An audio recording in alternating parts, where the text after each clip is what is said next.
This is Optimal Living Daily, episode 1113. Why is it so hard to exit a bad situation? By Isaac Morehouse of isaacmorehouse.com. And I'm Justin Malik, your very own personal narrator. Happy Friday and welcome back to the show where I read to you from some of the best blogs in the world. Today's comes from Isaac Morehouse of the podcast Office Hours. And before we get to it, I mentioned this before, but we're now officially live in Pandora. Pandora has brought on just a few hundred podcasts to their platform, and we were super lucky to get picked. So if you want to try it out and listen to this show from Pandora, if that's more convenient for you, you can just search for Optimal Living Daily in the podcast section of Pandora. Although I'm not sure if that's global yet, definitely in the US. It'd be awesome if you could check it out. But for now, let's get right to it and continue optimizing your life. Why is it so hard to exit a bad situation? By Isaac Morehouse of isaacmorehouse.com. The most common thing in the world is to hear someone complain about their job, their church, their school, or their neighborhood. It's almost a form of casual conversation. In many cases, people don't actually dislike these things, but they just enjoy ripping on them for fun. In many cases, though, there is a deep and genuine frustration, boredom, annoyance, anger, or pain. Why don't people leave? Why not exit the situation for a better one? It turns out this is one of the most difficult things to do. I don't think the primary difficulty in exiting a soul-sucking situation is for fear of the unknown. In many cases, even the unknown would be better than the known frustration. I don't think it's primarily because society places a too high level of respect on loyalty. I don't think it's primarily because of the illusion that we can change it from the inside or play the role of reformer. I think these are rationalizations people give for why they stay. There's a more fundamental reason people stay in bad situations. Staying means you get to play the role of two cheap, easy archetypes with quick rewards, the critic and the martyr. It's incredibly easy to be a critic. Hardly any effort is required to sit at the back of the room, arms crossed, and look indifferent while making an occasional sarcastic comment to the person next to you. Critics get friends. They get quick points and rally a small band around them in every setting. Every company has the critic and his cadre of cronies who circle around to hear his latest jab. Every church has the member who has meetings and conversations to discuss their concerns and troubles. Critics enjoy a weak form of respect, and they are never alone. Even in a happy crowd, as soon as one critic peels off and stands apart, too good for the activity, he attracts others who don't want to be duped or fooled. Being too cool is easy. Actually making good on your critiques and leaving that which you claim to be above is hard. The role of critic is not a bad one, but it's dangerous. It's dangerous because it's so easy, the way caffeine is easier than getting more sleep. Both have valuable and enjoyable uses in the short run or in certain situations as a kind of jolt into reality. But in both cases, the long-run effect is incredibly deleterious to your health. If you only ever play the role of the critic, you lose the capacity to exit or create. You are no longer the one in control of your life. You are a victim of and a slave to that which you critique. You need it because without it, you have nothing. It's a little harder to be a martyr, but not much. To play the martyr is to stay in a painful situation, which may sound hard, but it's much easier than doing things you love. Unpleasant things naturally find their way to you upon waking in the morning. Most disciplines are unpleasant at the outset. Most jobs are.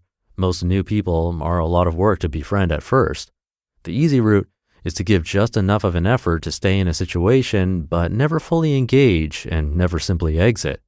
Complaining about your boss or professor and how mind-numbing your day was is an easy way to get the attention of others. If the critic gets cheap popularity, the martyr gets cheap sympathy. Everyone feels bad for the sufferer. When you feed off of that sympathy and choose it over the much more challenging work of finding situations that don't make you suffer, you seek the same caffeine-like quick fix as the critic and with equal danger. I'll use an example I'm very familiar with. I've met many young people who hate college. They're bored, the classes are useless, the tuition is costly, the experience as a whole makes them feel dull and depressed, if not openly angry. Calculated as a purely economic decision, it makes no sense for them to stay. 4 years, tens of thousands of dollars, and a very weak network and set of skills and knowledge gained at the end. They can think of myriad ways to get more with less, but that's not the only cost. To exit means to quit playing the role of critic and martyr. Those come with a lot of easy points. Worse still, once you exit, you forgo the chance to play those roles again. When you complain about your job or rip on your boss, you won't get laughs or sympathy, you'll get condemnation. Well, it's your own fault. I told you not to drop out of school. It's the same with churches, cities, and any other situation you can exit. Exit means giving up the cheap benefits of the critic and the martyr and adding the cost of social approbation. It's easy to see why so many people stay in situations they clearly hate. It's easier. No one gets mad at you for staying. You get cheap popularity and or sympathy. You are not accountable for your feelings. It's always the fault of the bad situation you're in. This is one of the most tragic traps a human can trip. The power of exit is at the core of human freedom. It is the first step on the road to genuine fulfillment and self-actualization. Once you embrace it, and the only way to embrace it is to exercise it, you begin to find, paradoxically, that it needn't be used as often as you thought. Sometimes just knowing that you are in a situation by choice and could leave at any time is enough to reorient your outlook to a more productive, positive one. If you want to live a great life, you have to create it. Creating is learned. It's not free. To become a creator, you have to first let go of the critic and the martyr. Yes, critique can be the eye-opener that leads to exit and creativity. Yes, martyrdom can bring the pain that leads to the same. It's not that you'll never play those roles, it's just that you can't live in them. If you want to create a good life, you have to first exit the bad one. Exit alone is not sufficient. Indeed, some people get addicted to exit much the same way they can to critic or martyr, always leaving what's not working but never building what will. Still, exit is indispensable and far more powerful than attempts at reforming bad situations. Reform is fundamentally submissive and reactive, while exit is empowering and leads to the creative and proactive. The martyr, the critic, and the coward belong together. Leave them behind. You just listened to the post titled, "Why is it so hard to exit a bad situation?" by Isaac Morehouse of isaacmorehouse.com. And again, he has a podcast called Office Hours that's worth checking out. But I'll leave it there for today. Hope you're having a great Friday and start to your weekend. We're closing in quickly on the new year. I'll see you over the weekend where your optimal life awaits. Hey, this is Dan from the Optimal Finance Daily podcast, which is a lot like this show, except more focused on personal finance. Justin handpicks the best posts he can find from blogs and authors like Ramit Sethi, Mr. Money Mustache, and more, and I read them to you 5 days a week. So if you enjoy this podcast, come on over and subscribe to Optimal Finance Daily too.